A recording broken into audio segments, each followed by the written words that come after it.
comigo. No segundo livro de Reis,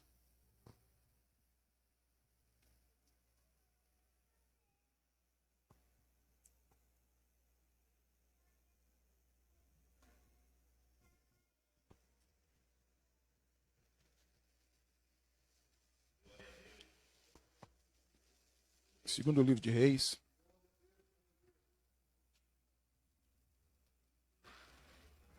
bendito e exaltado é o nome do Senhor. Eu vi o irmãozinho falando aqui que ele está perdendo a memória porque teve mais um filho. É o segundo?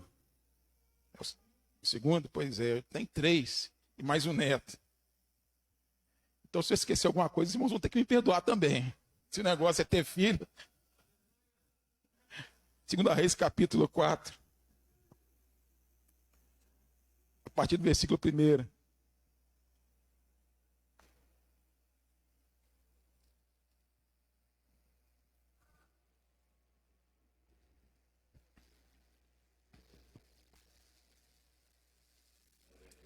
Amém? Vamos ler a palavra do Senhor. Diz assim: ora, uma dentre as mulheres dos filhos dos profetas clamou a Eliseu, dizendo: meu marido, teu servo, morreu, e tu sabes que o teu servo temia ao Senhor. Agora acaba de chegar o credor para levar-me os meus 2 filhos para serem escravos. Perguntou-lhe Eliseu: que te hei de fazer? Dize-me, o que tens em casa? E ela disse: tua serva não tens nada em casa, senão uma botija de azeite. Disse-lhe ele, vai,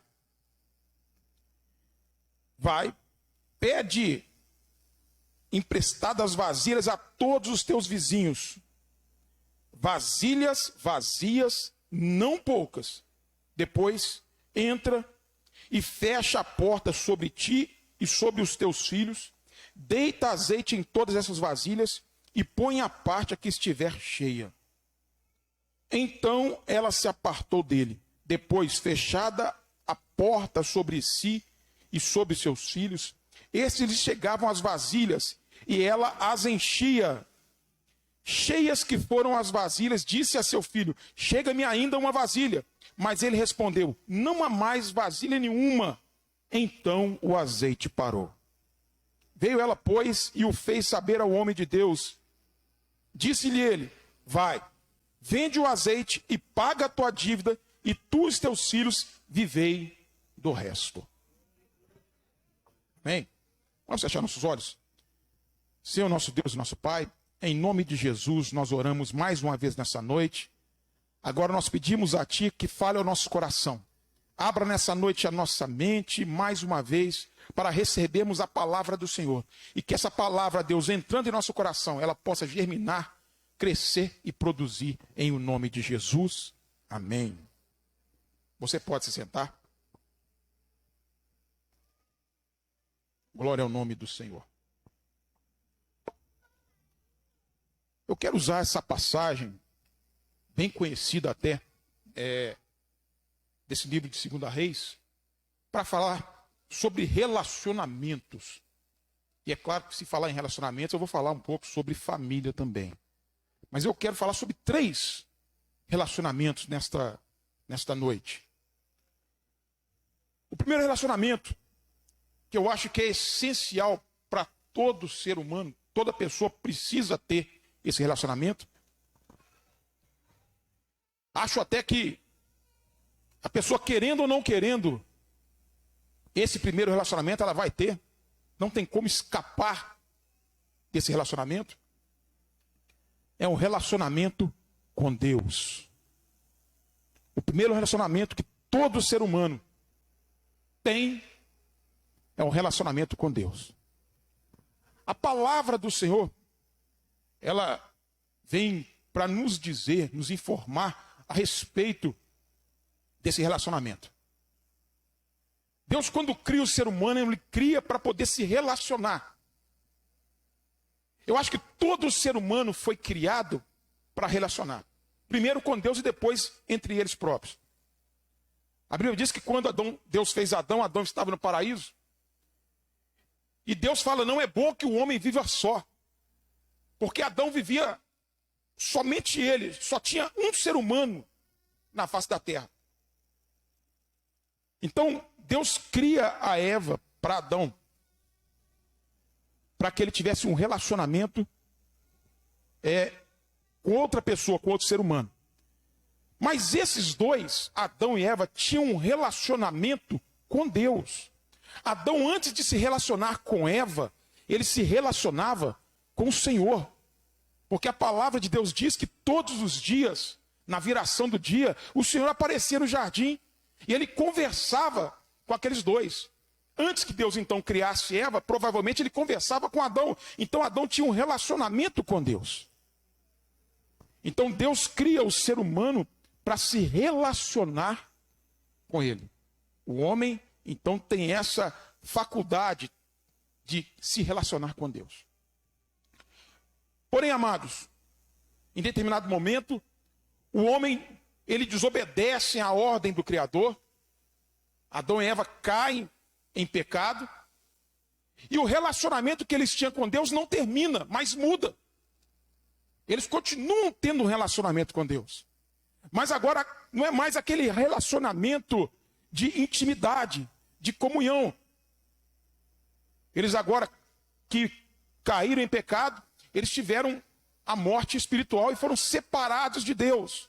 E agora não tinham mais comunhão com Deus, mas o relacionamento era mantido. E que relacionamento era esse? Antes eles tinham um relacionamento de amizade, de comunhão com Deus. E quando peca, ele passa agora a ter um relacionamento de inimizade contra Deus. A palavra de Deus, ela vai nos dizer lá no livro de Isaías, no capítulo 59, o versículo 1 é uma promessa. Ou parece ser uma promessa, né? Fala lá, ó, eis que os ouvidos do Senhor não estão tapados, nem seus braços não estão escolhidos para que não possa ouvir e abençoar. Mas aí vem o versículo 2 e fala, mas o vosso pecado faz separação entre vós e o vosso Deus. Então o pecado separa o homem de Deus.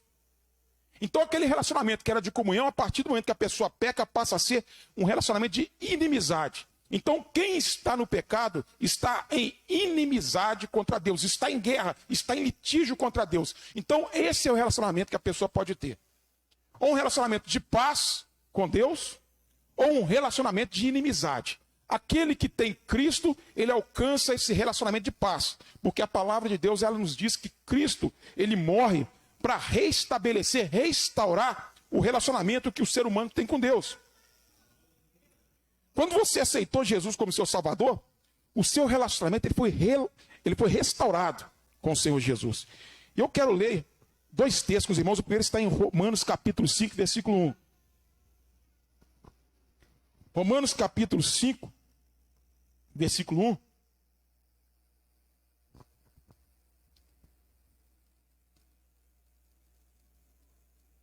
Romanos capítulo 5, versículo 1.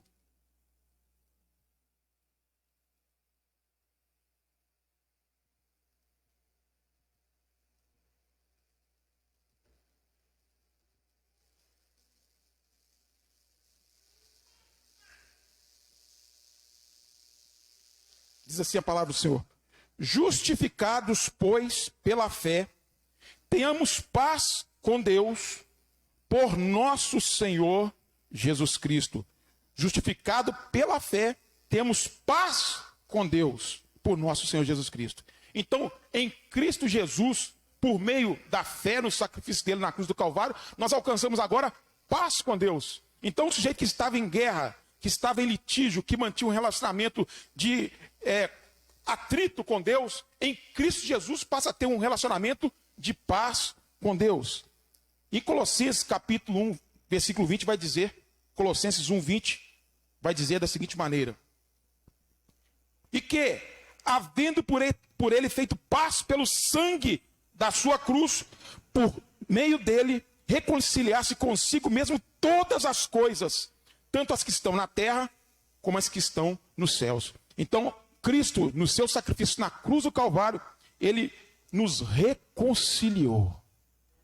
Então Cristo restaurou, através da morte dele na cruz do Calvário, através do sacrifício dele, ele restaura a paz que nós tínhamos, que Adão perdeu lá no paraíso, Cristo restaura para nós. Então quem aceitou Jesus, ele deixa de estar em guerra com Deus e passa agora a estar em paz com Deus. Amém? Os irmãos entenderam? Glória a Deus. Pois bem, amado, o primeiro texto que nós lemos no livro de 1 Reis conta a história de um homem. Esse homem, ao que tudo indica, ele era um servo de Deus. Era uma pessoa que, segundo a lei, cumpria as normas que Deus deixou até aquele momento. Eles ainda não estavam debaixo da graça, estavam debaixo da lei.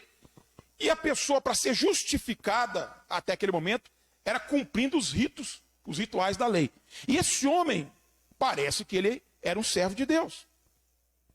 Então, eu ouso dizer que ele mantinha um relacionamento com Deus.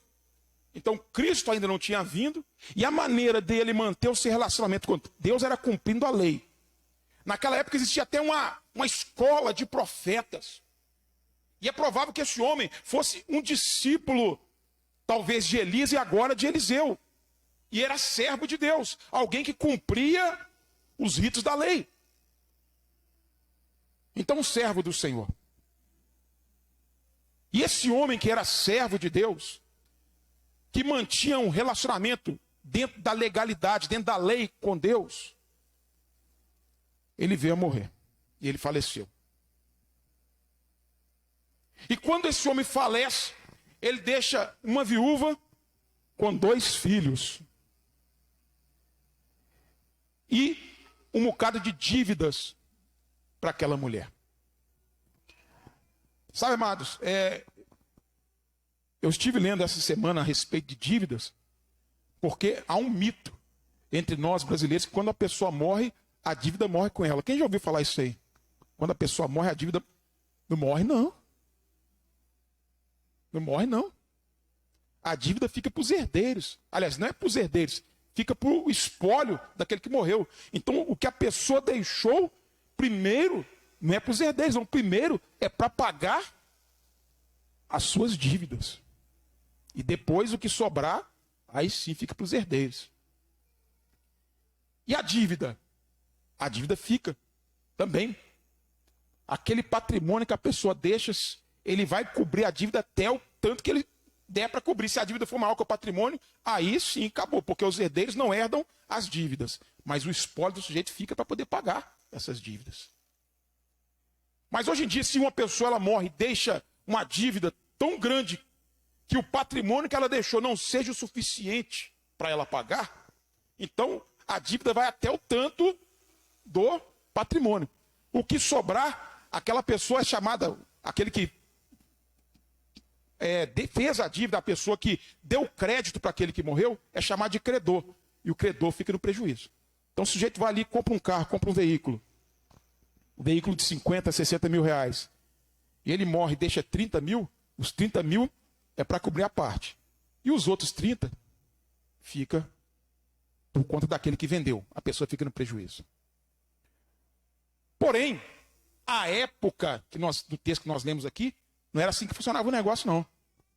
Era assim que funcionava. Você deixou uma dívida de 30 mil. E a pessoa só tem 15. Eu pego os 15 e os outros 15.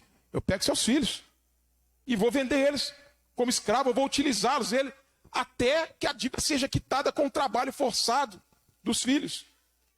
Então esse homem morre e deixa uma dívida que a mulher não tinha condição de pagar. E aí, amados, os credores vêm à porta para cobrar aquela mulher. E ela não tinha com o que pagar. E o credor falou: olha, se você não tem com o que pagar, eu vou levar os seus filhos embora. E seus filhos serão escravos para poder pagar a dívida. Aquele homem, apesar de ter um bom relacionamento com Deus, apesar de ser um servo de Deus, apesar de ser um cumpridor da lei, ele deixou sua família em maus lençóis. Ele deixou sua família numa situação difícil. Por quê? porque ele fez uma dívida, ele contraiu uma dívida que a família não poderia pagar depois que ele partisse. Então, amados, às vezes a pessoa tem até um certo relacionamento com Deus. Às vezes a pessoa se relaciona bem com o Senhor. Procura fazer as coisas de Deus. Mas nas coisas de casa a pessoa mete o pé pelas mãos. E acaba fazendo aquilo que não deve ser feito. No caso aqui, o pai morreu. Mas existem casos que mesmo não morrendo o pai ou a mãe, a família sofre por conta de ações de uma pessoa que teme a Deus, mas que não age de acordo com o que deveria agir aquele que teme ao Senhor. Tem lar, tem família, tem casal, amados, que são tão estranhos enquanto casal, que a esposa não sabe a senha do cartão do marido. Alguém fala, lá em casa é assim mesmo, pastor. É? Na sua casa é assim? E se você falecer? Quem vai comprar as coisas para você? Para o seu velório? Quem vai comprar as coisas para sua família depois que você partir? Aqui em casa, o que é meu, o que é da minha esposa é da minha esposa. É assim. Vocês fizeram, foi contrato de casamento, não foi um casamento aos pés do Senhor, não. Foi um contrato. Porque hoje existem uns contratos aí de casamento que não podem ser chamados de casamento de fato, onde não há comunhão. Onde não existe aquele entrelaçamento do casal. Existe casamento funcionando até com um em uma casa e outro em outra casa. Casas separadas. Tem pessoas casando, e um fica na casa do pai e o outro fica na casa dos outros pais. Quando a Bíblia diz que deve deixar a casa dos pais e unir-se a sua mulher, e ambos serão uma só carne.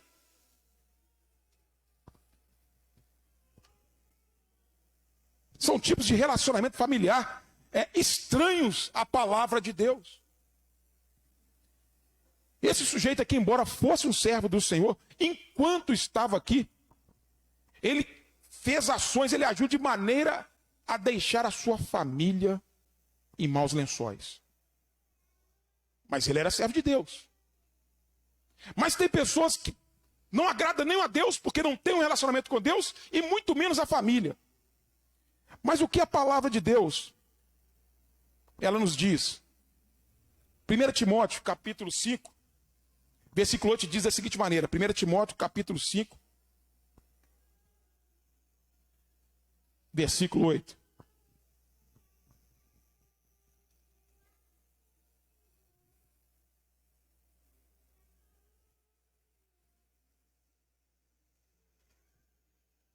Acharam aí? Isso é importante que você leia, já que o tema é família. Esse versículo é importante para que você leia. E mesmo que você não saiba a referência de cor, porque nós temos a dificuldade de decorar textos, né? Ainda mais depois que tem 2 filhos, que dirá 3. Mas guarda o enunciado. O enunciado do texto é o seguinte: mas, se alguém não cuida dos seus, e especialmente dos da sua família, tem negado a fé, e é pior do que um incrédulo, é pior do que um infiel. Se alguém não cuida dos seus, e principalmente, especialmente da sua família, tem negado a fé, e é pior do que o infiel, é pior do que o incrédulo. Paulo está falando isso aqui para o pastor Timóteo, para Timóteo aconselhar. Então o sujeito que diz, sou servo do Senhor, sou servo de Deus, eu creio nas promessas do Senhor, creio na palavra de Deus, mas não cuida da sua família, ele é pior que o incrédulo. Ele é pior do que o infiel e está negando a sua fé. Então uma pessoa, para afirmar a sua fé, uma pessoa que diz ser crente e comprovar isso verdadeiramente, que é servo de Deus, a primeira coisa que ele faz é cuidar do seu relacionamento com a família. Com a família. Um monte de irmão crente que não conversam com o irmão. Ah, eu tive uma desavença lá com meu irmão, não converso mais com ele não. Perdoa ele, mas não converso com ele não. Está negando a fé. E é pior do que o incrédulo, porque isso é coisa de infiel. Isso é coisa de descrente, não é coisa de crente. Um monte de filho que não conversa com o pai. Tem isso, pastor? Tem. Tem filho que não conversa com os pais. Tem filho que não conversa com a mãe. Ah, a mãe se mete muito na minha vida. Desconheço uma mãe que não entra na vida do filho. Está por nascer uma mãe assim. Toda mãe vai dar palpite na vida do filho mesmo. É natural, é normal. Mas o filho cresce um pouquinho, as asas crescem também, o sujeito, ó. Quer saber do meu pai, da minha mãe, não entra demais na minha vida. Mas a palavra de Deus diz que nós precisamos cuidar da nossa família. Então, amados, o primeiro relacionamento é aquele que você tem com Deus. O relacionamento que você tem com Deus, você não tem opção, você não tem escolha. Ou você está bem com Deus ou está mal com Deus. Mas você vai se relacionar com Ele. Ou você está em paz com Ele, ou você está em guerra com Ele. Você vai sempre relacionar com Deus. Agora, com a família, não. Você não escolhe a sua família. O marido escolhe a esposa escolhe os filhos, o marido. Mas os filhos não escolhem o pai. E o pai não escolhe filho, não. Você não escolhe. Mas você escolhe se relacionar com a sua família ou não.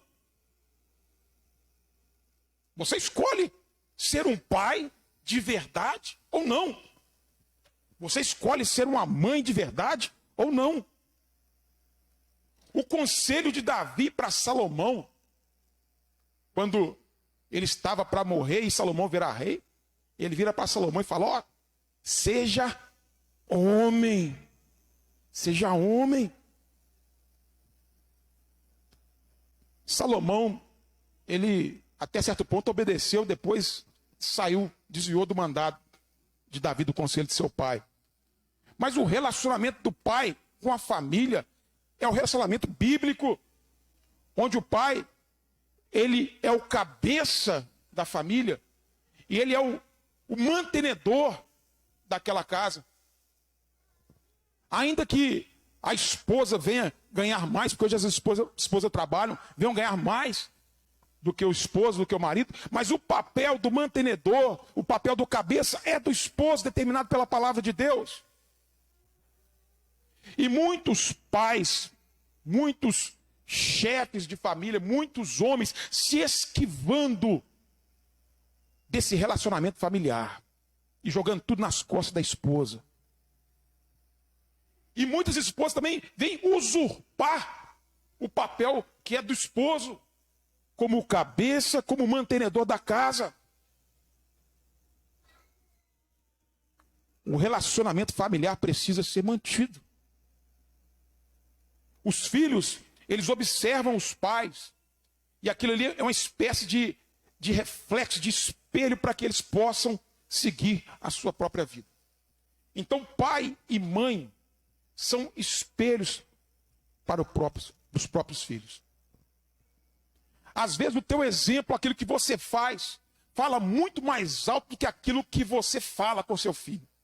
Principalmente se você falar uma coisa e fizer outra. Ele não vai aprender o que você fala, ele vai aprender o que você faz. Então o exemplo ensina muito mais. Então você precisa ter um relacionamento com a tua família.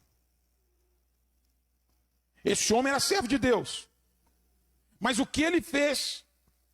Deixou a sua família em maus lençóis. As dívidas que ele contraiu, os problemas que ele arrumou.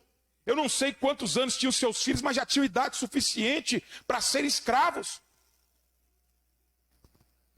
E aí, como você tem lidado nesse relacionamento com a sua família? Existem vários relacionamentos, irmãos. A gente fala da família, mas dentro da família tem um relacionamento que você tem que ter com as suas finanças, com o seu trabalho, enfim, são vários relacionamentos.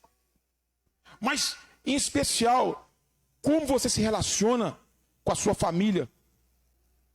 Como você se relaciona com a tua esposa, com o teu esposo, com teus filhos. Nós vivemos numa época em que a liberdade ela é muito cultuada. E os pais, eles, nesse afã de ensinarem os filhos a ser filhos mais livres, acabam por deixar os filhos fazerem o que querem.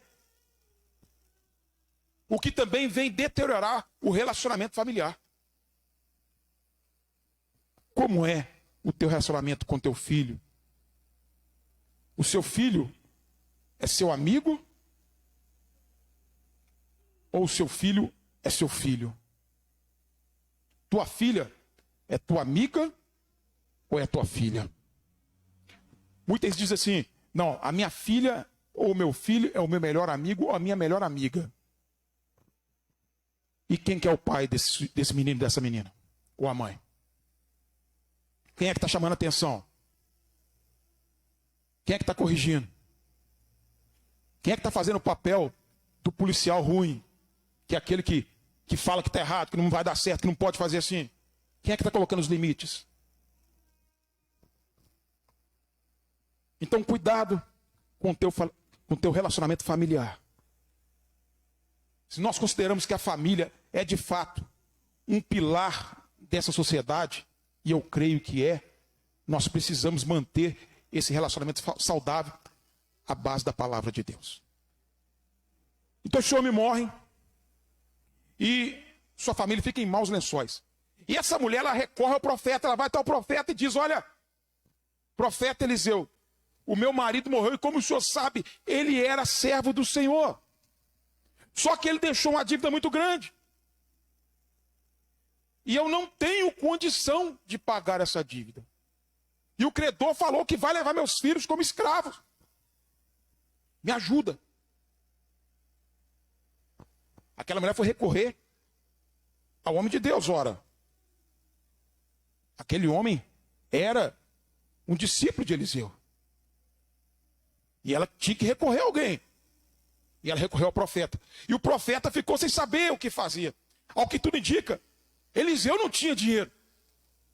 Eliseu não tinha condições financeiras para ajudar aquela mulher.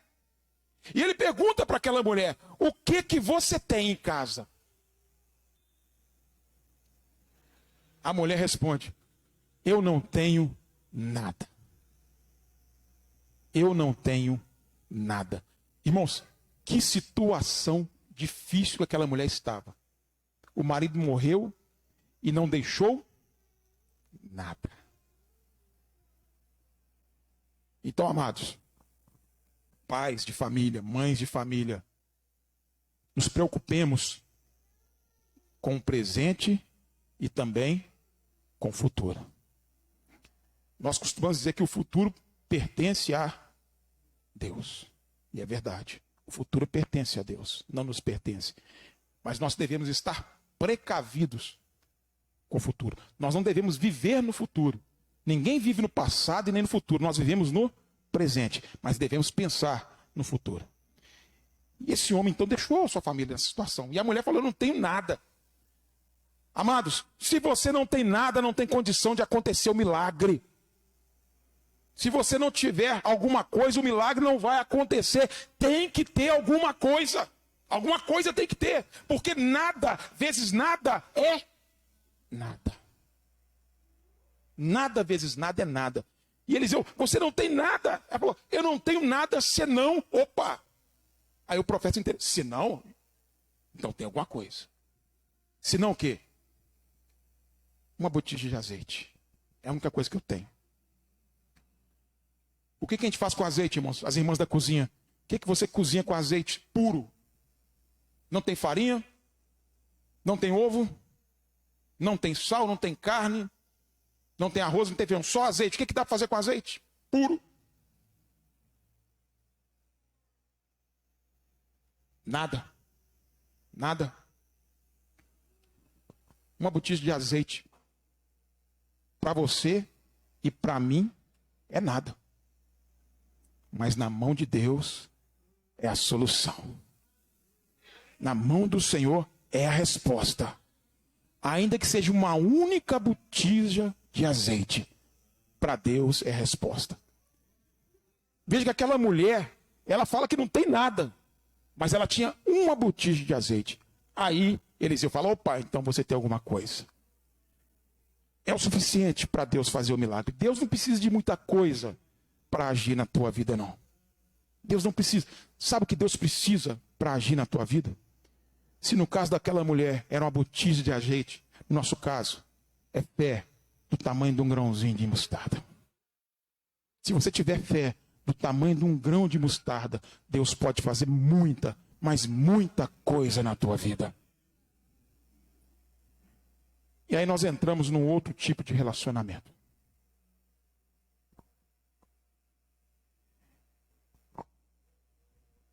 Eu gostaria que você abrisse sua Bíblia em outro texto comigo.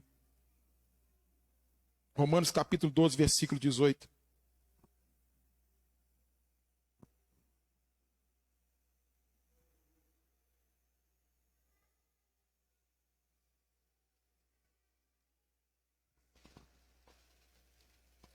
Bendito é o nome do Senhor Jesus. Romanos capítulo 12, versículo 18.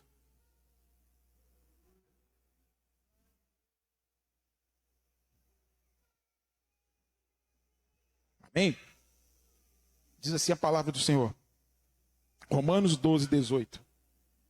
Se for possível, quanto depender de vós, tende paz com todos os homens.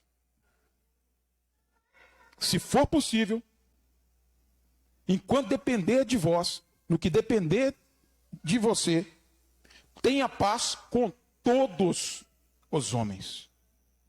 Todos os homens. Às vezes você é um servo do Senhor. Você já aceitou Jesus como teu Salvador e você está em paz com Deus. Então, pelo sangue do Calvário, a cruz de Cristo, você alcançou mediante a fé a salvação e você está em paz com Deus. Amém. E você é uma pessoa temente a Deus e que mantém um relacionamento bom, um relacionamento cristão com a tua família também. Então você se relaciona bem com Deus e você se relaciona bem com a tua família. Você é um filho obediente, um pai responsável, uma mãe responsável, um irmão atento. Amém. Mas a palavra de Deus diz o seguinte, que no que depender de você, agora que você é servo de Deus, temente ao Senhor, você não precisa ter paz somente com a tua família, porque o ímpio se relaciona bem com seu familiar. O ímpio se relaciona bem com seu familiar. Mas a palavra de Deus diz que nós precisamos nos relacionar, ter paz com todos, enquanto depender de nós. Então, meu amado, no que depender de você, se depender de você, servo de Deus, você vai ter paz com todo mundo. Todo mundo. Amar a família é muito bom e até certo ponto é fácil. Uma mãe amar um filho é muito fácil. Um filho amar a mãe também é fácil.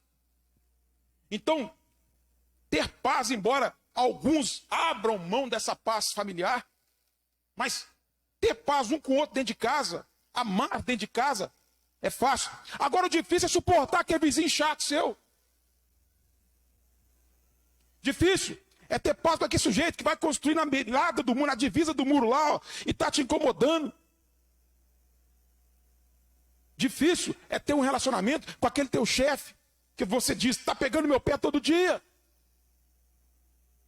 Difícil é se relacionar com os de fora. Mas a Bíblia manda você amar essas pessoas. Aí é que é difícil. E eu quero citar aqui uma mensagem que eu ouvi do pastor Adelino uma certa feita, e ele pregava exatamente essa mensagem. E amados, 2 pontos importantes para que o milagre fosse realizado na vida daquela mulher. O primeiro, ela tinha que ter alguma coisa.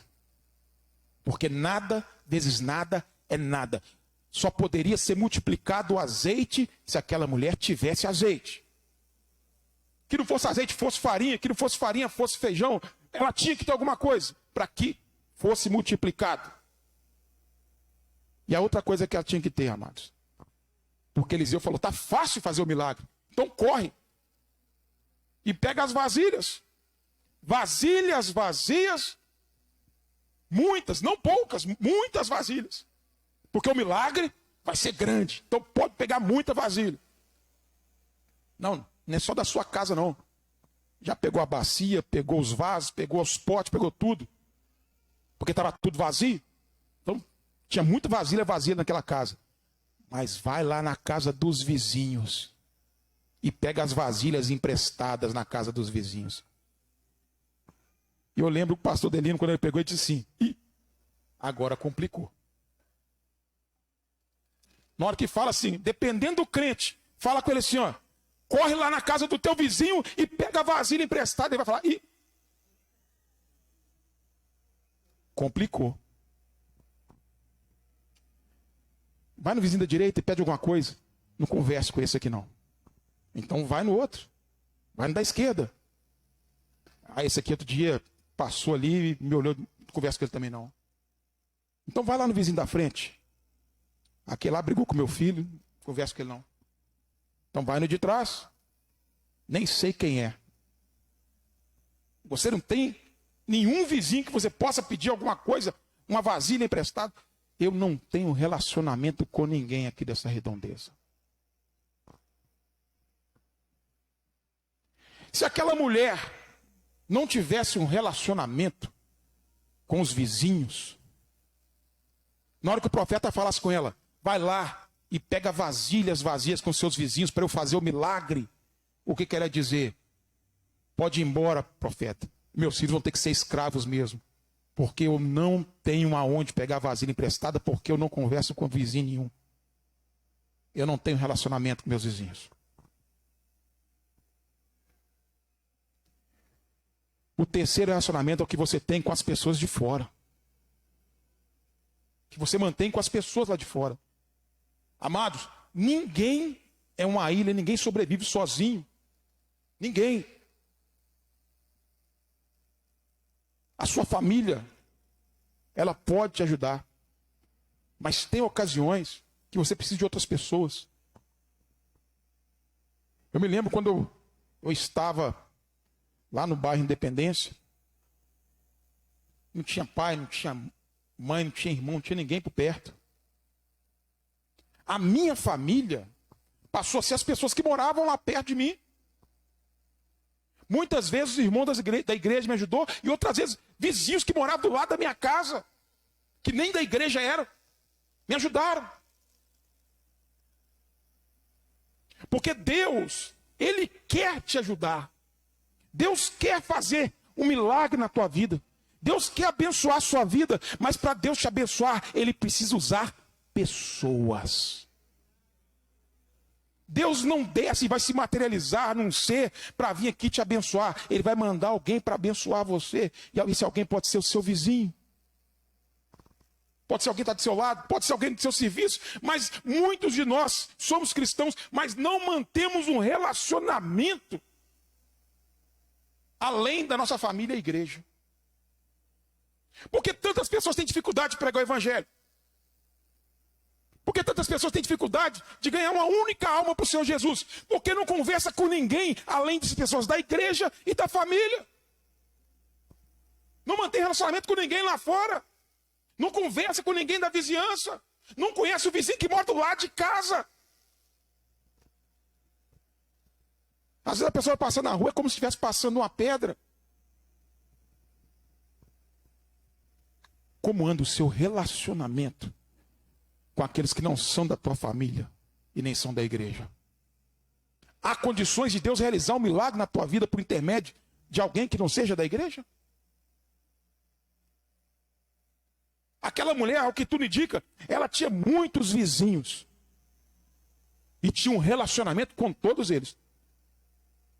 Porque quando os filhos foram buscar vasilhas, eles trouxeram foi muitas vasilhas. E depois do relacionamento com Deus,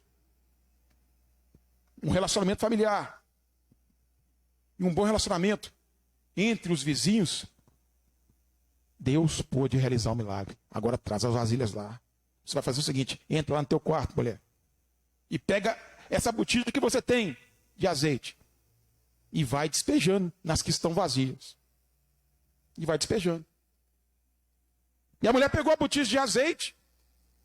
Eu não sabia, eu não sei se até aquele momento ela sabia o que Deus estava fazendo. Mas Eliseu já sabia o que Deus ia fazer ali. E ele falou: começa a despejar. E a mulher começou a despejar o azeite. E ela encheu um vaso de azeite. Encheu outro. De repente ela encheu todos os vasos que tinha na casa dela de azeite. Aí os filhos começaram a chegar com as vasilhas que os vizinhos emprestaram. E ela começou a encher as vasilhas que os vizinhos estavam emprestando. E foi enchendo, e foi enchendo, e foi enchendo, e foi enchendo. Até que o menino chegou e falou: me dá mais uma vasilha. O menino: não tem mais, acabou. Todas as vasilhas que ela arrumou foram cheias de azeite. E ela chega no profeta: ó, acabou as vasilhas. Acabou, não tem mais nenhuma não. Então agora você faz o seguinte: vai lá, vende esse azeite, paga a dívida e vive do resto. Olha a quantidade de vasilhas que essa mulher arrumou. Olha a quantidade de vasilhas que ela conseguiu emprestada. Ela ia vender tanto azeite que ela ia, além de pagar a dívida dela, ela ia viver o resto da sua vida com o dinheiro que ia dar daquela venda. Tamanho foi o milagre que Deus fez. Mas aquela mulher tinha um relacionamento. E eu quero chamar sua atenção para isso nessa noite. Você já mantém um relacionamento com Deus? Amém. Você tem um relacionamento com a sua família? Amém. Agora eu sei que muitas pessoas têm dificuldade de manter um relacionamento com os de fora, com o ímpio. E é nessa parte que nós precisamos melhorar enquanto cristãos, porque a palavra de Deus diz: enquanto estiver em nós, nós precisamos ter paz com todos. Tem aquela pessoa que não vai querer ter paz com você. Independente de você ser servo de Deus ou não, você vai procurar manter um bom relacionamento com ela, mas ela não vai querer ter um relacionamento com você. Sabe aquela pessoa que olha para a cara do outro e diz: não fui com a cara dessa pessoa? Tem pessoas que são assim. Mas você não. Você, amado, você vai com a cara do mundo. Você vai com a cara de todo mundo, não importa. Se é alto, se é baixo, se é magro, se é gordo, se é branco, se é preto, não interessa. O servo de Deus, ele tem que ter paz com todos. Porque enquanto depende de você, você tem paz com todo mundo. E é isso que o servo de Deus precisa procurar. Agora, tem pessoas que não querem ter paz com todos. Principalmente se você é um servo de Deus mesmo, você vai angariar durante a sua vida alguns inimigos por conta da palavra de Deus. Porque tem pessoas, como Paulo diz, que são inimigas da cruz de Cristo. E esses, de fato, não vão querer ter paz com você. Pode deixar, pastor, eu consigo pegar aqui.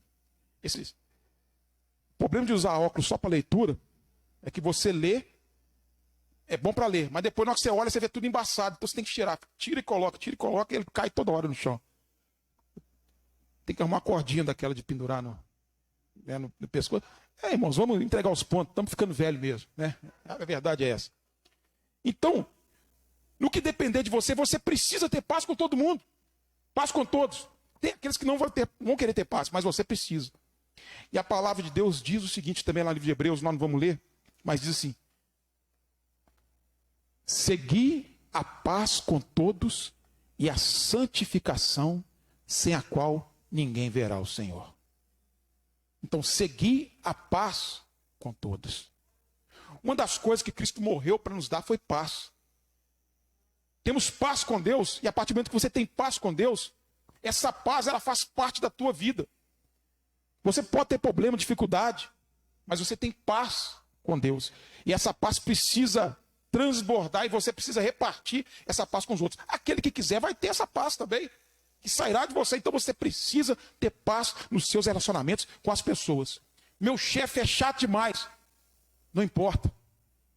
Cristo precisa alcançar esse homem, independente da posição hierárquica que ele está, se ele é seu chefe, se ele é seu gerente, não importa, ele tem que ser ganho para Jesus. E quem sabe foi você que Deus colocou nessa empresa para ganhá-lo para Cristo. Mas para que você ganhe essa pessoa para Jesus, você precisa ter paz com ele. Então é necessário ter paz com todos. Você não pode se aliar ao ímpio, sabe, na maledicência. A Bíblia fala que não deve sair palavras torpes da nossa boca. E às vezes a pessoa pensa muito em palavrão.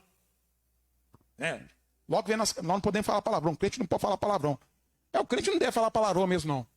Mas pior que o palavrão é o crente que se une com o ímpio e fala mal do outro. Pior que o palavrão. Então tá lá rodinho, o pessoal descendo o bambu no chefe. E o crente é o que mais fala. O crente é o que mais fala. Fala do cabelo do outro, fala da roupa do outro. E a Bíblia manda ter paz com todos. Então, você precisa ter um relacionamento, porque uma hora, talvez, Deus vai precisar daquela pessoa para abençoar a tua vida. E se você não tiver um relacionamento, pode ser difícil. Não impossível, mas pode ser difícil que isso aconteça. Então, mantenha um bom relacionamento. Um bom relacionamento com Deus, o primeiro. Um bom relacionamento com a tua família, o segundo. E um bom relacionamento com aqueles que estão à sua volta, não só os da igreja, mas os que estão lá fora. Enquanto estiverem com você, tenha paz com todos. E assim Deus vai poder te abençoar. Amém? Fique de pé no seu lugar. Fique de pé, eu quero orar com você. Quem está bem com Deus, deixa eu ver, levante a mão.